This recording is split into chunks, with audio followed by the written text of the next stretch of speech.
সাব্রুম মহকুমার জলেফা থেকে সোনাই বাজার যাওয়ার রাস্তায় নতুন যে বিদ্যুতের লাইন তৈরি করার কাজ করা হচ্ছে, সেই বিদ্যুতের লাইন কাজ করার জন্য কোনো রকম সুরক্ষা সামগ্রী ছাড়াই শ্রমিকরা কাজ করছে খুঁটির উপরে উঠে।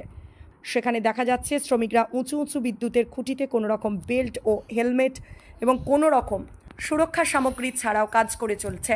পাওয়ার গ্রিড নামক কোম্পানি শ্রমিকদের দিয়ে কোনো রকম সুরক্ষা সামগ্রী ছাড়া এভাবে কাজ করাতে গিয়ে যে কোনো সময় খুঁটির উপর থেকে পড়ে বড়সড় দুর্ঘটনা ঘটে যেতে পারে শ্রমিকদের সঙ্গে কথা বললে জানা যায় তারা যতজন শ্রমিক রয়েছে সেই পরিমাণ সুরক্ষা সামগ্রী নেই, যার ফলে তারা কোনো রকম সুরক্ষা সামগ্রী ছাড়াই কাজ করতে হচ্ছে।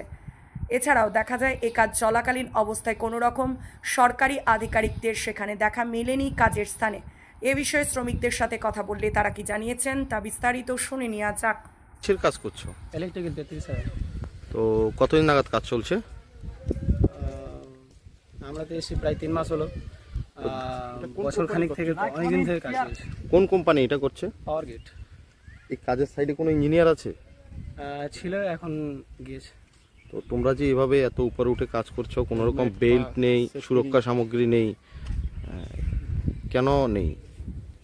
ও স্যার, সামান পরিস্থিতি আমাদেরকে দেওয়া হয়েছিল, আমরা মানে কম সামানের কারণে এটা আর কি। মানে কোম্পানি তোমাদেরকে সঠিকভাবে দেয়নি? হ্যাঁ সেটাই। তোমাদের হেলমেট নেই? হেলমেট আছে, 15 জন লোক আছে, ওর মধ্যে 4-5টা হেলমেট আছে। আচ্ছা, কোম্পানি তোমাদেরকে 15 জনকে 4-5টা হেলমেট দিয়েছে। হ্যাঁ। তো বেল্ট আছে তোমাদের? বেল্ট একটাই, ফুল বডি হারনেস। হ্যাঁ, ফুল বডি হারনেস একটাই। একটা। তো কাজ করছো কতজন তোমরা? 14 জন। 14 জন। তো এই ব্যাপারে তোমরা ঠিকাদারকে কিছু বলোনি, বা কন্ট্রাক্টর যেখানে যে ইঞ্জিনিয়ার আছে তাদের কিছু বলোনি? না, তাদেরকে জানানো হয়, তারা ওইভাবে করছে। তোমাদের কি ইন্স্যুরেন্স আছে? জি না।